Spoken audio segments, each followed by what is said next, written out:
Hello friends, this Deepak from D N trading. अगर आप भी चाहते हैं कि आप स्टॉक मार्केट में इन्वेस्टमेंट करें बट समझ नहीं आता कि कैसे स्टार्ट करें, तो ये वीडियो आपके लिए है। सो स्टॉक मार्केट में पहला स्टेप रखने के लिए आपकी जो रिक्वायरमेंट होगी, सबसे पहली रिक्वायरमेंट आपकी जो होगी वो है एक डीमैट अकाउंट। अब डीमैट अकाउंट ओपन करने के लिए आपको जो डॉक्यूमेंट्स लगते हैं, नंबर वन पैन कार्ड, आधार कार्ड, बैंक प्रूफ में पासबुक या फिर कैंसिल चेक आप लगा सकते हैं। और आपकी जो रिक्वायरमेंट होगी वो फंड या फिर कैपिटल जो आप ऐड करेंगे, और आपकी एज होनी चाहिए 18+। अब डीमेट अकाउंट तो ओपन हो गया। डीमेट अकाउंट ओपन होने के बाद आप उसमें फ़ंड ऐड।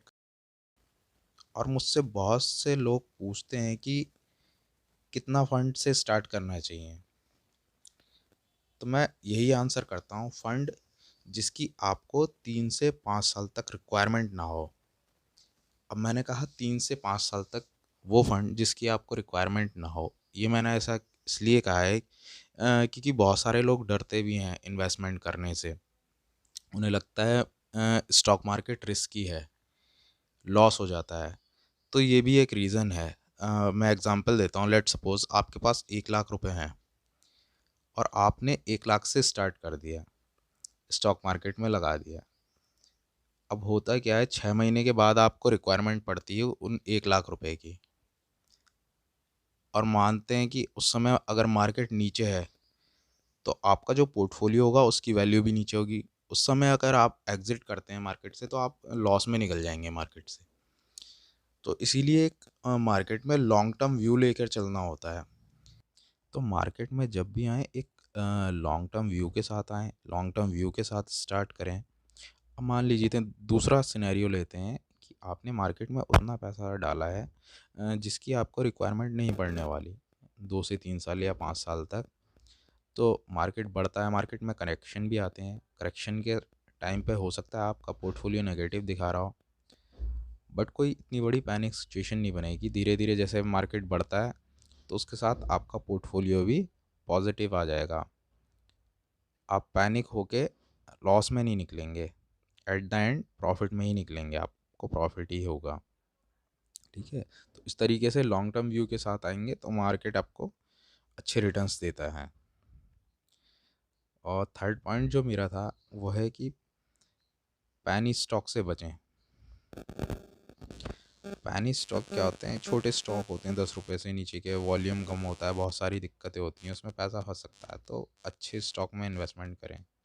पैनी स्टॉक मान लीजिए आप खरीद लेते हैं, 1 लाख रुपए लगा दिया आपने, 5 रुपए का स्टॉक मिल रहा है।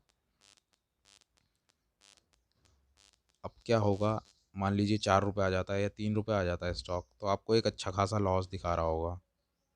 उस समय आप एग्जिट करना चाह रहे हैं बट आपको बायर नहीं मिल रहा, वॉल्यूम नहीं आ रहा, सर्किट लग जाते हैं।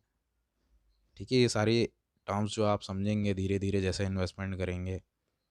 आप एग्जिट नहीं कर पा रहे हैं तो आपका पैसा फंस जाएगा, लॉस हो सकता है आपको अच्छा खासा। तो अच्छे स्टॉक में, ब्रांडेड स्टॉक में इन्वेस्टमेंट करें। उसमें भी जैसे मान लीजिए एग्जांपल लेते हैं कि आपको 1 लाख रुपए इन्वेस्टमेंट करना है, तो 1 लाख को भी किसी एक सेक्टर में ना लगाएं। स्टॉक मार्केट में बहुत सारे सेक्टर होते हैं, जैसे बैंकिंग। बैंकिंग सेक्टर में बैंक के शेयर्स होते हैं, ऑटो सेक्टर होते हैं, आईटी सेक्टर होता है, एफएमसीजी होता है, फार्मा होता है। अब आपको 1 लाख रुपए इन्वेस्टमेंट करने हैं तो 20-20 हज़ार में डिवाइड कर सकते हैं, 5 पार्ट में इसे डिवाइड कर लें।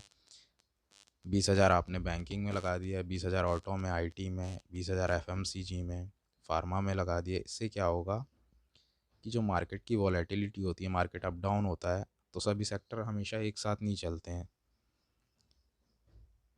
तो जो अच्छा सेक्टर होगा वो परफॉर्म कर रहा होगा, उसमें आपको अच्छे रिटर्न्स आ रहे होंगे। और कोई सेक्टर नीचे भी होगा तो अच्छा वाला सेक्टर उसे बैलेंस कर लेगा। तो आपका पोर्टफोलियो डाइवर्सिफाई रहेगा, आपका रिस्क जो होगा वो कम हो जाएगा। और फिफ्थ पॉइंट जो बहुत ही इंपॉर्टेंट है, किसी भी स्टॉक में एक बार में इन्वेस्टमेंट ना करें। लेट सपोज आपने 5 सेक्टर में तो डिवाइड कर लिया, 20-20 हज़ार रुपये आपने इन्वेस्टमेंट कर दिए। अब आपको मान लीजिए बैंकिंग के शेयर खरीदने, 20 हज़ार के शेयर खरीदने आपको बैंकिंग के। अब बैंकिंग का कोई शेयर है जो 500 रुपये पर चल रहा है, तो ये ज़रूरी नहीं है कि हम 500 रुपये पे ही 20 शेयर उठा लें उसके। हम पाँच इस इधर भी हम डिवाइड कर सकते हैं उसे, 20,000 को भी 4 पार्ट में हम डिवाइड कर लेंगे। हमने 500 रुपये पे 5 शेयर उठा लिए। अब इससे होगा क्या, मान लीजिए 500 रुपये से ऊपर जाता है अगर शेयर, तो 5 शेयरों में हमें प्रॉफिट होने लगेगा। मान लीजिए वहाँ से नीचे आता है शेयर, 490 आ जाता है, तो हमारे पास एक और अपॉर्चुनिटी बनती है सस्ते दाम में ख़रीदने की। तो 5 शेयर हमने 490 के रेट से उठा लिए। अब दोबारा से जब 500 रुपये जाता है वही स्टॉक, तो 10 रुपये का प्रॉफिट हो रहा होगा हमें। जबकि अगर हमने 20,000 एक बार में ही 500 पे इन्वेस्ट किए होते, तो यहाँ हमें प्रॉफिट नहीं हो रहा था। तो इस तरीके से इन्वेस्टमेंट करेंगे तो मार्केट अगर नीचे भी आएगा, आपके शेयर का प्राइस नीचे भी आएगा, तब भी आपको लगेगा कि हाँ मेरे पास एक अपॉर्चुनिटी है, मैं सस्ते दाम में ख़रीद सकता हूँ, और आपका जो एवरेज प्राइस होगा वो नीचे आ जाएगा। तो इस तरीके से आप एक अच्छे इन्वेस्टर बन सकते हैं। और हाँ, आप अगर जानना चाहते हैं कि स्टॉक सेलेक्ट कैसे करें लॉन्ग टर्म के लिए, इन्वेस्टमेंट के लिए, तो प्लीज़ आप कमेंट करें, तो मैं कोशिश करूँगा इस पर भी एक वीडियो बनाएं। तब तक के लिए थैंक्स, बाय बाय।